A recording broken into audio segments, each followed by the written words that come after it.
We're coming so very close to the end of the season, and I'm dreading it because this was an awesome season. I think when the season started, like the first couple episodes, I was like, yeah, this is pretty good. This is entertaining. But, you know, I wasn't sure if it was going to be a great season of MHA. But man, was it a great season of MHA. I knew from like manga readers and what they've said about it. Like I knew that I know that at some point MHA it gets like unfavorable to the masses in terms of pacing and stuff apparently. So I'm pretty sure upcoming there's probably going to be bits which the fan base will not like as much because of the way that the manga goes apparently, but obviously don't tell me anything about that, don't spoil it, don't hint at what's coming. I don't want to know, but I'm just telling you up front, that's what I've heard about the series. But I didn't know exactly how soon that started. I had heard like, oh, the war arc is really good, but I didn't really know what that meant, and I assumed it meant the war arc is the last good thing that happens in MHA. So the war arc has passed, and that was an amazing arc because it was just some crazy battles and like and character development opportunities and so many things. There were so many awesome things happened in that series, or in that arc rather. And now that we're in the second half of the season, there's all the stuff that I had no idea about. I hadn't even heard hinted about, like Deku becoming a vigilante and all this crazy character development facing Class 1A. And all of it's been brilliant. All of it's been really, really good. So I'm just so ecstatic coming to the end of the season at how satisfied I am with it. We've got 2 episodes left now, episode 24, and next week will be episode 25, and then we're done. Then we're done for the season, and that's really sad because we gotta wait ages for the next season, and by the time the next season comes around, like, I'm gonna have to build up my excitement for it again. But it's been really enjoyable. For you guys who have been watching these reactions, these videos get quite a bit of attention on my channel compared to other videos that I do. So thank you very much for joining me for these episodes. I have really enjoyed watching them, and I hope that you have enjoyed watching me watch them and discuss them and talking to me about character motivations and such. I know I'm not always the most articulate when it comes to getting out what I mean about a certain character. I think I often have a good grasp on a character, but I can't articulate exactly what it is I'm trying to say properly sometimes. So, and I think that's come through a little bit in some of my characterizations of people like Deku, where I think I've got the right idea because the show seems to be supporting what I'm saying about him, but I haven't been saying it with the right words, and people have been confusing what I've been saying. Doesn't matter. We're going into episode 24. There's a big mob outside of UA, so let's see how they handle that. If that is even what they're going to be handling this episode, or if they're just going to go inside and then talk to Deku or something. I don't know. So let's just jump into episode 24 of My Hero Academia. Here we go. I'll figure out a way to make them understand. You see, Okay, when we were well, you preparing didn't. for the last school festival. Go ahead, students. Bring your classmate back. Well, that's great, Nezu, and I love you, but you haven't convinced them. It seems like it's up to us to convince them. You mentioned that the UA barrier was upgraded. Will you elaborate? Yes, please. I'd love We're that. here because we understand Midoriya's concerns and why he left us. In fact, our defense systems are comparable to what you might find at Tartarus. Yeah, I thought that might be the case. Sounds impressive, sir. But those systems were no match against Shigaraki's forces. That's true. So when it was time to reinforce the barrier, I went ahead and added my own personal improvements to the defense. Okay. Our school's better protected than a prison? Frankly, the attackers wouldn't stand a chance. You Really? see, the UA barrier is more than a stationary defensive wall. This whole campus can move. Okay.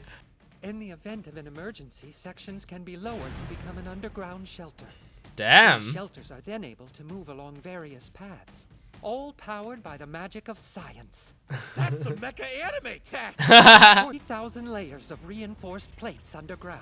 God If we damn. detect anything abnormal, the interception system activates. As such, we can delay any especially troublesome attacks. In the meantime, The shelters will travel along safe routes. And of course, there are other similar hero high schools out there too. Shiketsu? But their campus is so far away! In the east. But at the time of the school festival, we didn't know that decay was going to become supercharged. That's true. You're right, I had no real evidence. Just a gut feeling. That's why I paid for the extra measures myself. And what if Damn. they back a few $100 million? Anyway, it would be both logical and beneficial for Midoriya to come back. You kids get out there and give it your all. Yeah, do it. No way! Send him somewhere else! Now here's the real tough bit. We won't guarantee our safety and peace of mind! Don't let him in. Send him So away! Nezu, are you gonna step in? Quirk season Nobu! No, it's too dangerous. Aww. You're scaring me! You want to fight? Aw. Somewhere else. Ah! Wait. What else are you lying about? Wait, Mortimer? But speculation leads to unease, and it can be Ah, difficult it's that to guy, reason the to hero overcome critic, fear right? and rumors. To allow him to wear himself down anymore could prove fatal. This may not be ideal, but we're doing the best we can. Yeah, it'd be fatal I to understand everyone some in the among you world. feel anxious about this. And now that you've screwed everything up, you want us to pay the price for it. That's what you're asking, right? God, What the hell is that about? we're frustrated and scared. Keep it out! Man, even best genius words don't work. That's how you know it's serious. Aw, Deku. Aww. Oh, Uraraka? This crowd will turn into a mob. Okay, what's she doing? Oh, she's got the megaphone. Alright, Uraraka! That's... That's our girl. Aww. Izuku Midoriya has a very important power. What is she doing? His ability is special. A power created to beat all for one. He left to protect every one of us. But I want you to look at him now. Put himself in harm's way to do it. Do you see what that's done to him?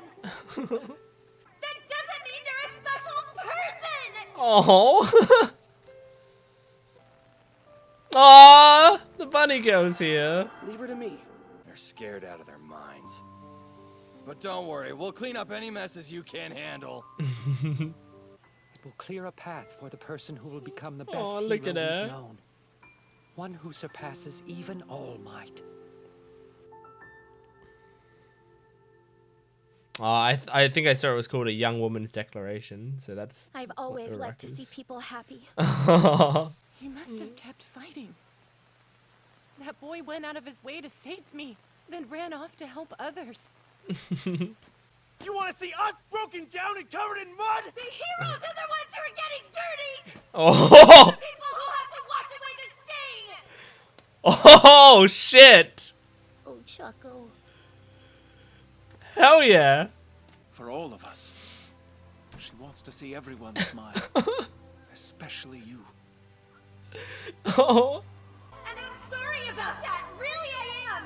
The truth is, we're all scared. We're just like you. We care about our friends and neighbors too.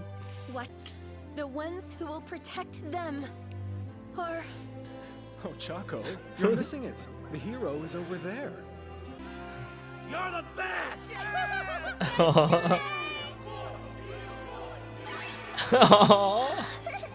the people who will protect them are the ones they fight for. So please, lend him your support. That's so great. Help and fight for us. Oh, thinking about Toga. Search your hearts. Will you give him time to prepare for his battle to protect you? Izuku, but he still has a lot to learn. Oh, you little crybaby. Just a kid. I'm begging you. Oh.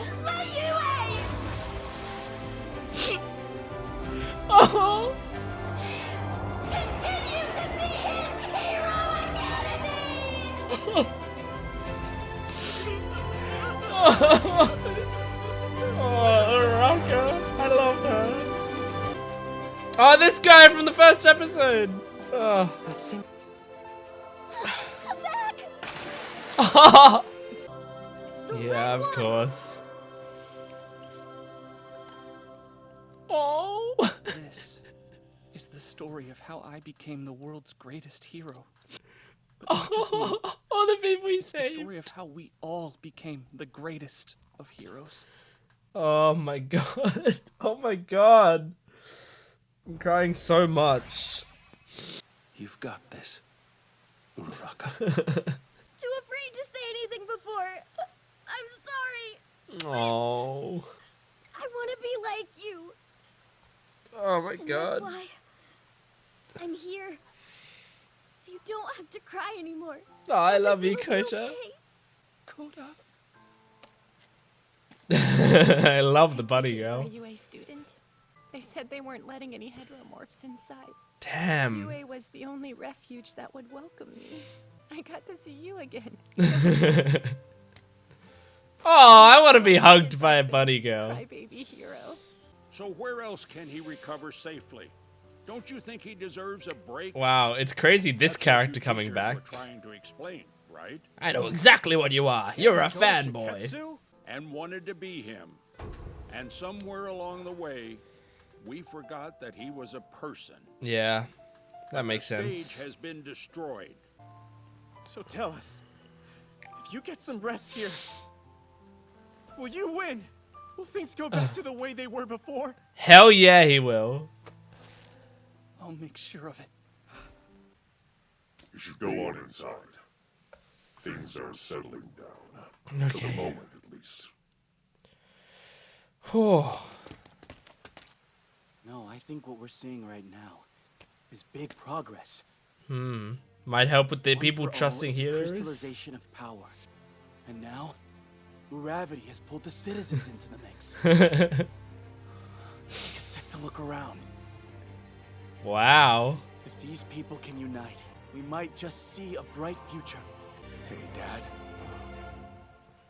We're in this together. Oh. Yes. God, this is such a I couldn't make them see, important episode. but then your kids got them to open their eyes. Is that an iPad or a phone? Oh, I think it's an Sure iPad. did. Tell the class rep he's done a good job. How's that? Oh shit, I won't Aizawa. be out jumping Mirko anytime soon. That's why he was secretly transported to Central Hospital for restoration research. Damn. Yes, we figured out the amount of blood she needs. Yeah, I to keep ingest forgetting about and the Toga being duration out of her there. Transformations. That's why evacuees can only enter campus after a period of isolation. That makes sense. UA is our stronghold. Clever. They still refuse to take shelter with us. Damn, All Might. I can try to stop. It's gotta be so but tough I know for your him. mind is made up.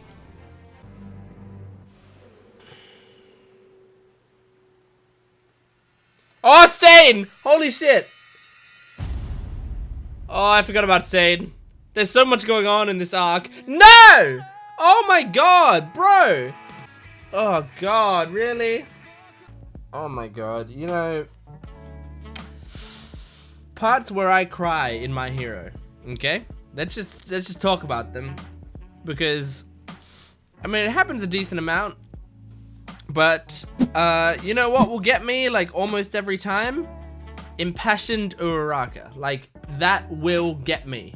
She is my favorite character in the show, and I also adore Lucy Christian as a voice actor, which is why, like, I mean, honestly, one of the reasons I need to watch this show in dub rather than sub is because of Lucy Christian. I think her portrayal of Uraraka, like, I absolutely adore it. I know it's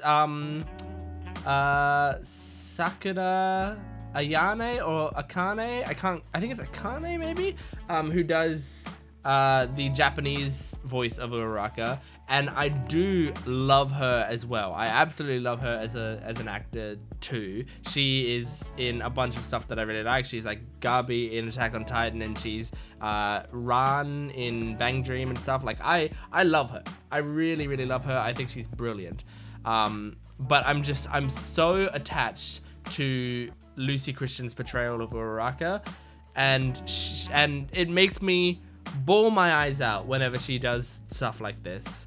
because I think she's so important and just such a lovable character, but we've seen her growth.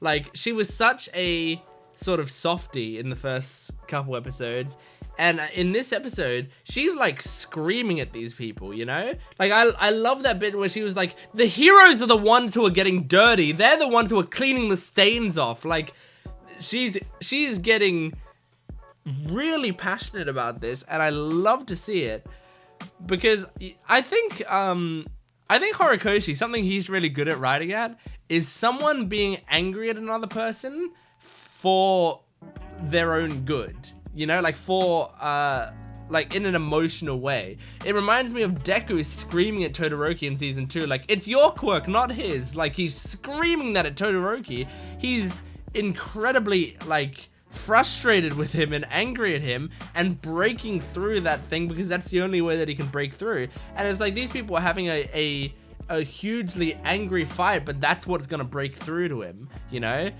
Same with the way that Bakugo and Deku communicate with each other, as Bakugo doesn't know how to do anything but scream at people, but that's how he gets his emotions out.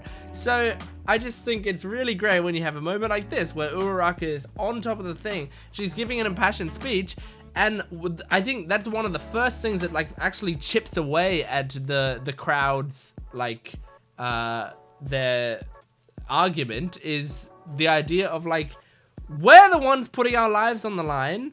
Like, don't act like we're being selfish and we don't deserve to be safe as well, you know? Like, we are putting ourselves in danger for you, and we're just asking for this little bit in return so that we can be safe and so that we can keep you safe.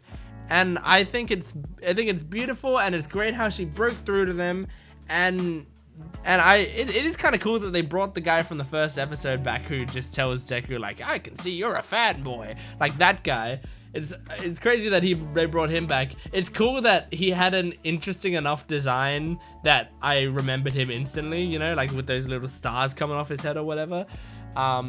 Like, if they just had like a dude with just black hair and you know, just cool eyes or something, like say that to Deku in the first episode, when he came back here, I probably wouldn't have even remembered. But in this episode, like, I instantly recognized him. I was like, oh, the dude from the first episode's here. Crazy. It's really cool. And I think, like, so okay, they said in this episode they brought back the line of, this is the story of how I became the world's greatest hero. But then Deku said, but I'm not the only one. Like, everyone is a great hero. And so I guess the prophecy in the first or in the second episode where he said that has been fulfilled now. Where in the second episode, he said, this is a story of how I became the world's greatest hero. And so throughout the series, we've known that, like, okay, well, Deku's not going to get stopped here because he still hasn't become the world's greatest hero yet. So, like, we have to wait until he becomes the world's greatest hero. At this point, they've fulfilled that. He is the world's greatest hero because, as they said in this episode, everyone is a hero. Like, you know, even the people are heroes to the heroes. So everyone is a hero. Everyone's the world's greatest hero. That's fulfilled. What that means for the series is that the tension's back on, baby. Tension was always there, obviously. There's been a lot of tension, especially in this season.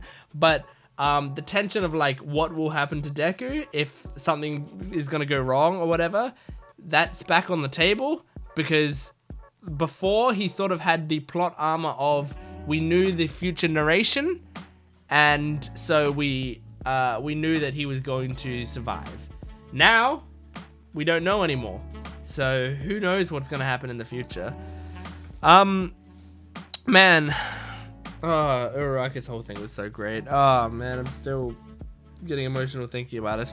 It was cool seeing about, like, the UA barrier and stuff, and how many things they put into account. I also appreciate that they use Nezu's intelligence again, because that's a big thing, is he's supposed to be, like, superbly intelligent, smarter than most humans.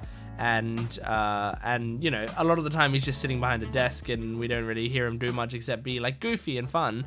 So it is cool to see him be like, yeah, well, I thought up this entire plan and I made these improvements myself and I put my own money into it. Like, it was very cool. And pretty nice that, like, it's clear the other teachers have a deep respect for Nezu as well. Like, the way Endeavor was talking about Nezu was like, this is the dude right here. Like, this is the guy. But yeah, like, I can get what the crowds are feeling and thinking, right? They are scared. They've had heroes fail them now once before, and it was a shock to them that all heroes failed them. Like, normally with the Hero Society, there's so many heroes in the world that if a hero would fail, another hero would come and save the day, you know? Like, you think about in the second episode or whatever, when there's that sludge villain, and it's like a hero came and he's like, I can't handle this. Another hero came, I can't handle this. Another hero came, I can't handle this. But they just kept coming until Deku came along, couldn't do the thing, and then All Might came along and saved the day. So obviously the moral is All Might always saves the day, but also that the heroes will just keep coming until this person is stopped. So it's not a matter of if the villain will be stopped, but when. But this one time, the villains were not stopped, and all the heroes tried. Every single hero put their all into it, and they couldn't stop the villain. And that's where people were terrified, because they're like, I didn't think this was a thing that could happen, you know? Like, All Might stopped All for One. So how is this still happening? But it is. So they're scared, and it's a really tough thing in this world right now. So, I mean, it's great that they seem to be now turning the tides a little bit. We got to see, like, Kota and the man, I want to stop calling her the bunny girl or the bunny woman, but I don't think she has an official name. I actually think at one point, Horikoshi posted, like, art of her on his Twitter or whatever, like a sketch of her on his Twitter, and it just had, like, a Japanese name there, but I think the Japanese name translated to like normal woman or something. So I think she's literally just like mundane normal woman. But I love her. And I just really like that those two, you know, came into it and like stood by his side. I love how much Deku cried in this episode. Like, he wasn't able to cry beforehand, and now he's bawling like he used to in the first episodes, and he deserves to. It's amazing. All Might must be having a lot of trouble, because people talk about him like he's not there. People talk like whenever they talk about All Might, they talk about him in the past tense. They always say All Might was this great hero. All Might did all these amazing things, and All Might is standing there. You know, like, how horrible must that? It must be like you died and you're a ghost, like standing by and like watching everyone talk about how hard it is that you're not there anymore. Like, it is this horrible situation because he is there, but he's like almost powerless to do anything, you know? He's got a very weakened body.